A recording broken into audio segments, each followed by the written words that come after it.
একটু আগে আমি একটা শুনানি করে আসলাম, সকালে একটা জেরা করলাম। একটা মেয়ে, একটা বুয়েটের একটা ছাত্র, সে একটা মেয়েকে বিয়ে করলো, সুন্দরী মেয়েকে, খুব চমৎকার সুন্দরী মেয়ে। বিয়ের দিন রাতে সে দেখায় 7টা ছেলের সাথে তার সম্পর্ক, ছবি দেখায় ছেলেটাকে, বলে যে তোমার বিয়ে করছে আবার কি, কাবির নামা হচ্ছে লাকি 7 দিয়ে, মানে 7,77,760 টাকা। রাতে বিয়ের দিন রাতে বলতেছে ডিভোর্স দাও, আর আমার টাকাটা আমাকে, মোহনার টাকাটা আমাকে দিয়ে দাও, মোহনার টাকাটা আমাকে দিয়ে দাও। ছেলে তো বুয়েট থেকে পড়া ছেলে, সুন্দর ছেলে, ডিপিটিসিতে জব করে, বেচারা ইঞ্জিনিয়ার, বেচারা তো পরে যখন দিচ্ছে না তখন বিরুদ্ধে করে দিল এক মামলা। তো পরে ফার্ম গেটের ছেলেটা একটা কম্পিউটার দোকান থেকে প্রিন্ট করছে, যে তাকে তো ছবিগুলো দেখে 7-8 জনের সাথে সম্পর্ক আছে, প্রিন্ট করছে।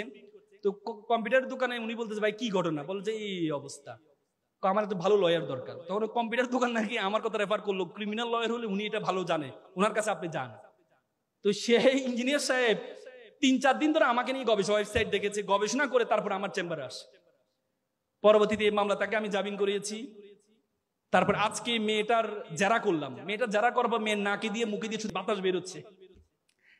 তাকে যখন বিষয়গুলো সবগুলো সামনে নিয়ে আসা হলো, তার মানে শুধু সুন্দর দেখলেই তোমরা লাভঝাপ করা দরকার নেই। আল্লাহ তাআলা কালো তৈরি করেছে কারণে, আমার মতো কালো তৈরি করেছে কারণে, আবার তোমাদের মতো সুন্দর তৈরি করেছে কারণ দিয়ে। তোমাকে অনর্থক সৃষ্টি করেনি আল্লাহ তাআলা। মিস্টার বিনের নাম শুনেছ? মিস্টার বিন অক্সফোর্ডের ছাত্র ছিল। মিস্টার বিন যখন অক্সফোর্ডে পড়ে তখন তার খুব স্বপ্ন সে নাটিকা করবে, নাট্যশালায় সে থিয়েটারে সে ভর্তি হয়। থিয়েটারে ভর্তি হওয়ার পর থিয়েটার তাকে একটা ডায়লগ দেয়, সে ডায়লগটা বলতে পারে না। তো তারা বলে তুমি যদি ডায়লগ না বলতে পারো তাহলে তুমি কি নাটক করবা, তাকে বের করে দেয়। মিস্টার বিন চিন্তা করলো আমি ডায়লগ বলতে পারি না, কিন্তু আমি এমন একটা নাটক আবিষ্কার করব যে নাটকে কোনো ডায়লগ দিতে হবে না। 3 বছরের মাথায় মিস্টার বিন এমন একটি মুখ অভিনয় আবিষ্কার করলেন, পুরো বিশ্বরে এত আলোড়ন তৈরি হয়েছে, পরবর্তী অক্সফোর্ড থিয়েটার তাকে নিয়ে পুরস্কৃত করেছে। এরপর তুমি বলো তোমাকে অনর্থক সৃষ্টি করেছে আল্লাহ? আল্লাহ তোমাকে অনর্থক সৃষ্টি করেছে? আল্লাহ তোমাকে অনর্থক সৃষ্টি করেনি। তুমি একটু কালো হলে মন খারাপ করো, হ্যাঁ আমি কালো, আমাকে কেন আল্লাহ অনর্থক সৃষ্টি করেছে? মন খারাপ করো না, করো না? একটা ছেলে প্লে বয়, খুব সুন্দর, সবসময় মেয়েরা তার পিছনে ঘুরে। তো পড়াশোনা তো আর করে নাই, সবসময় প্লে বয় ছিল, পড়াশোনা তো আর করে নাই। তো চিন্তা করলো এবার তো বয়স তো পার হয়ে যাচ্ছে, বিয়ে তো করা দরকার। বিয়ে করতে হলেও তো বউ চালাইতে হবে, বউ চালাতো সামর্থ্য তার নাই। সে চিন্তা করলো এমন একটা মেয়ে বিয়ে করতে হবে যে মেয়ের কি, যে মেয়ে চাকরি করে। তো পরে বন্ধুকে বলে বন্ধু চলো একটা মেয়ে দেখতে যাবো। বন্ধু তো ভাবছে যে তার পিছনে সুন্দর সুন্দর মেয়েরা ঘুরে, এমন এক বিশ্ব সুন্দরীকে আজকে দেখতে যাবে, একটা দেখার তো তার খুব শখ। বন্ধু যাওয়ার পর দেখে যে মেয়েটা কালো। বন্ধু মেয়ে তো কালো, যা বেটা, নদীর জল ঘোলা ভালো, জাতের মেয়ে কালো ভালো। বন্ধু একটু পর বন্ধু তো টেডা, যা বেটা, এটা লক্ষ্মী টেডা। মানে তার যতগুলো উইকনেস আছে, প্রত্যেকটা উইকনেস ইউনিকনেসে পরিণত হয়েছে শুধুমাত্র তার যোগ্যতার কারণে, শুধুমাত্র তার যোগ্যতার কারণে। আর তুমি বলো তোমাকে অনর্থক সৃষ্টি করেছে?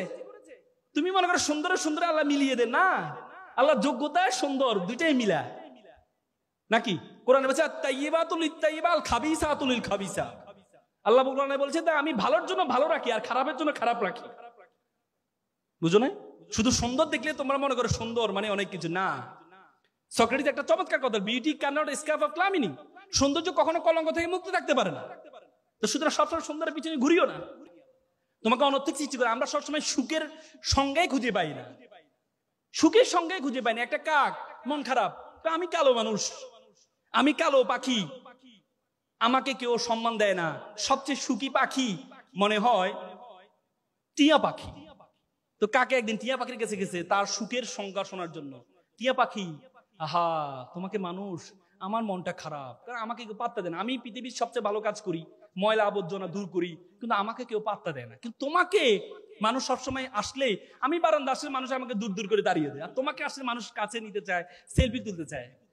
তুমি অনেক সুখী। সে বলে কে বলেছে আমি সুখী? হ্যাঁ তুমি সুখী। কে বলেছে আমি সুখী?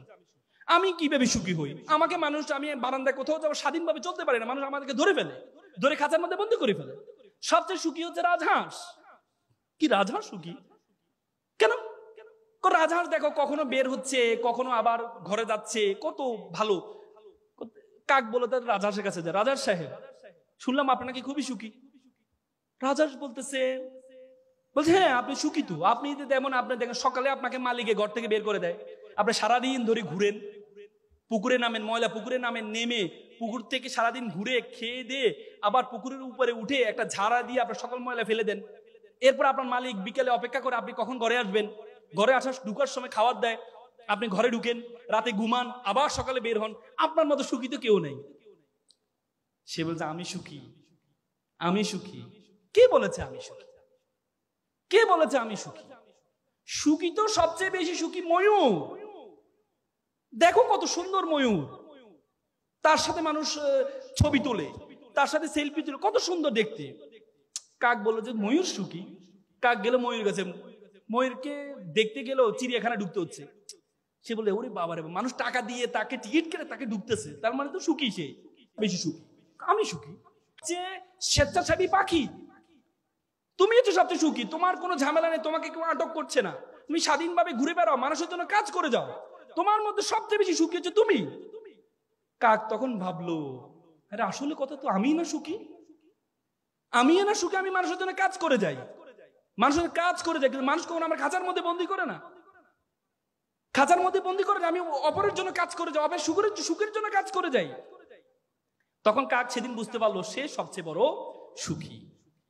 আজকে যারা তোমরা সুইসাইড অ্যাটেম্প নাও, যারা সুইসাইড অ্যাটেম্প নাও যে তুমি সুখী না, তুমি সুখী না, তোমরা সবসময় চিন্তা করো। জাপানে একটা বই আছে, তোমরা বইটা অবশ্য পড়েছো, ইংল্যান্ডের একজন নাগরিক, তিনি জাপানের লারা হার্ভে, তিনি জাপানে চাকরি সুবাদে ছিলেন, তিনি একটা বই লিখেছেন, বইটা হচ্ছে কাইজান। সে কাইজান বইয়ে তিনি কিছু গুণের কথা বলছেন, জাপানিরা কেন সুখী। সেখানে একটি গুণের কথা বলছেন ইকিগাই। ইকিগাই মানে pursue what you can do the best, করো যেটি তুমি সবচেয়ে ভালো জানো, করো যেটি তুমি সবচেয়ে ভালো জানো। আর দ্বিতীয় আরেকটি বলছে পোমোডোরো। পোমোডোরো মানে compare, don't compare to other, অন্যের সাথে কখনো নিজেকে কম্পেয়ার করো না। আমরা অন্যের সাথে কম্পেয়ার করি। আল্লাহ রাসূলের জন্য বলেছে তুমি নিচের দিকে তাকাও, তাহলে তুমি কোনো হতাশ হবা না, যদি উপরের দিকে তাকাও তাহলে তুমি সবসময় হতাশ হবা।